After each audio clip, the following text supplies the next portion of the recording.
Recently, Canonical declared from on high that all official Ubuntu flavors must stop including Flatpak. This was never going to affect mainline GNOME Ubuntu. Ever since they existed, this has been all in on snaps. But Kubuntu, Xubuntu, Ubuntu Unity, and Mate either included right now or very soon were planning to include Flatpak.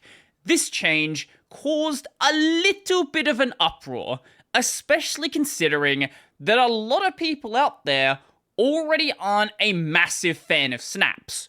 So I am surprised, but only a very, very tiny amount, that this project exists. This is Ubuntu Flatpak Remix, and considering this just came out a couple of days ago, it's still very much an alpha, and probably shouldn't be run on a production system, but you can go and test it. This is the Ubuntu desktop, but with Flatpak, a very vanilla Ubuntu-based distro, but without that focus on snaps, which from now on, I'm just going to call it UFR because the full name is a little bit too wordy. But hold on a second. Isn't that completely pointless? Why does this distro even exist?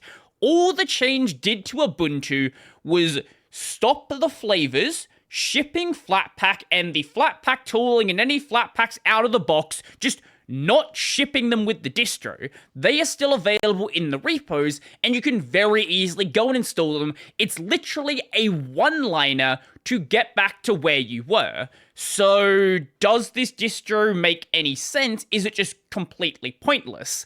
Well, if all it did was do that, I would say, yeah, it's pretty pointless.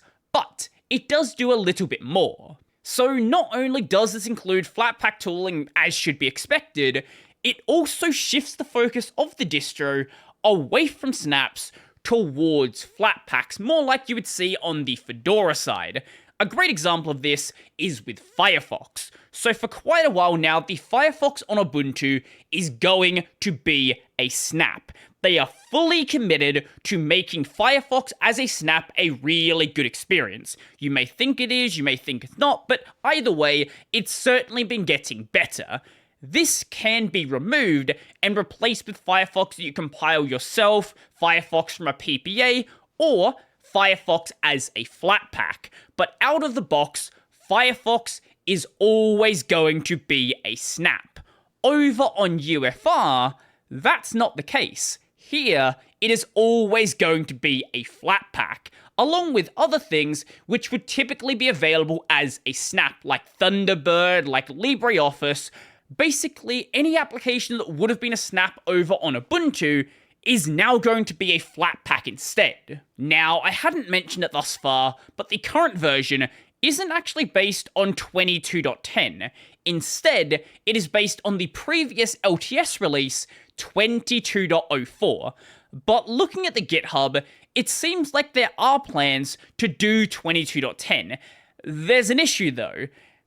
It's literally just started as a project, so currently no build or scripts exist for 22.10. This will be developed after 22.04 stabilizes.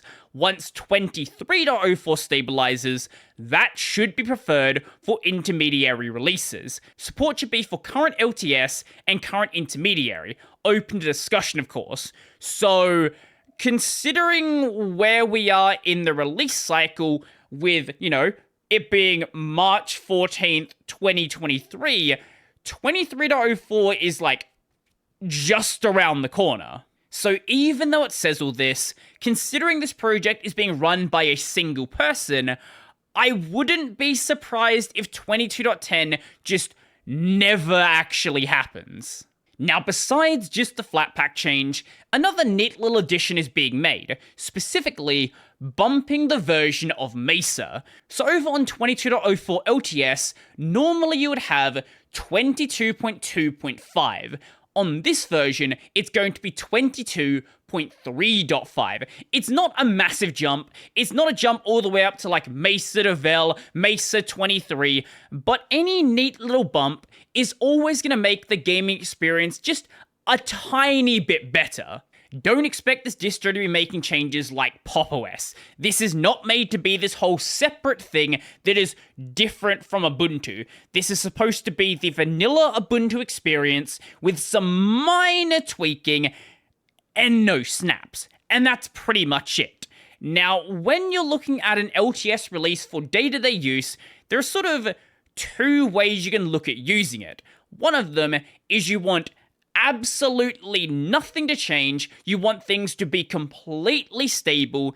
This is sort of, you're trying to develop software and you don't want dependencies to be changing. And you want to know exactly the environment you're developing for. But sometimes you might want to have this unchanging base, but you still want to have up-to-date applications. Like with LibreOffice, for example. The newer the version of LibreOffice, the better support it's going to have for the documents over on the Microsoft side. So it's generally advised to use the newest stable version possible. And the best way to do that when it's not being updated in your repos is doing it through the Flatpak. So should you use this project? Well, to answer that, you have to answer some very simple questions. Do you really like the vanilla Ubuntu experience? Ubuntu with Ubuntu's version of GNOME, but you just don't like the snaps and you want to get rid of them. And you don't want to go through the trouble of doing it yourself. As the self-aware FAQ says, why go through the trouble of creating this? It only takes 5 minutes to install Flatpak. When someone saves you 5 minutes of your time, it's probably better to thank them than to nitpick. Which is fair. Go ahead and use it then. That is, if you can find the download button. Sometimes, wheels don't need to be reinvented. You might think, this is the download button. No, it is the giant CD over here. Why change how download buttons work?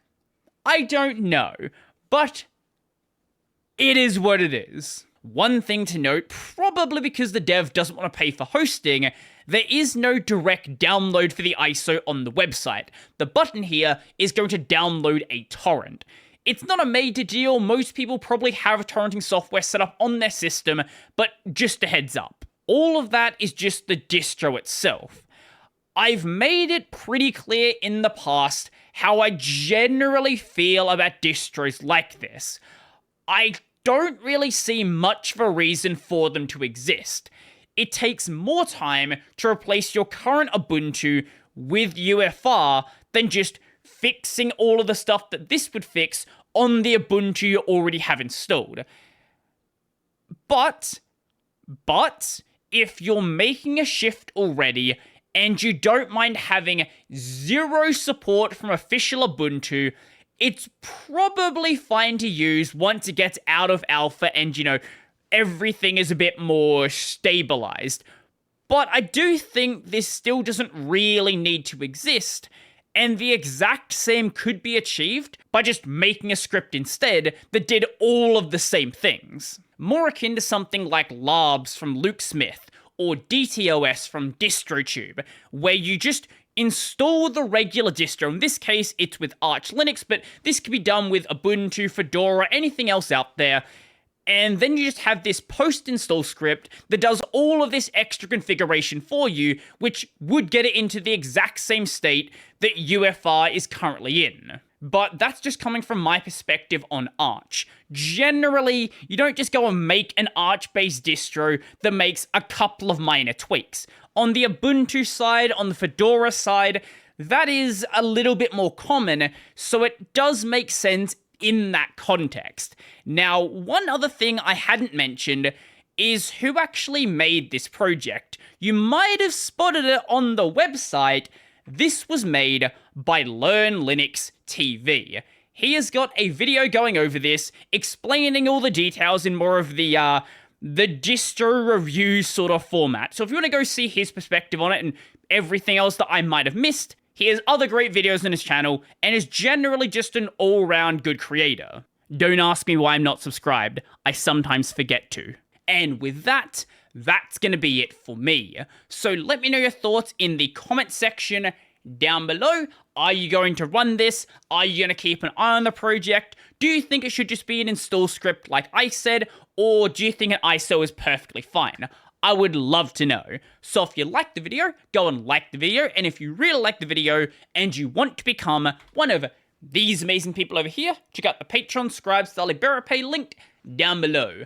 That's going to be it for me, and snaps are bad.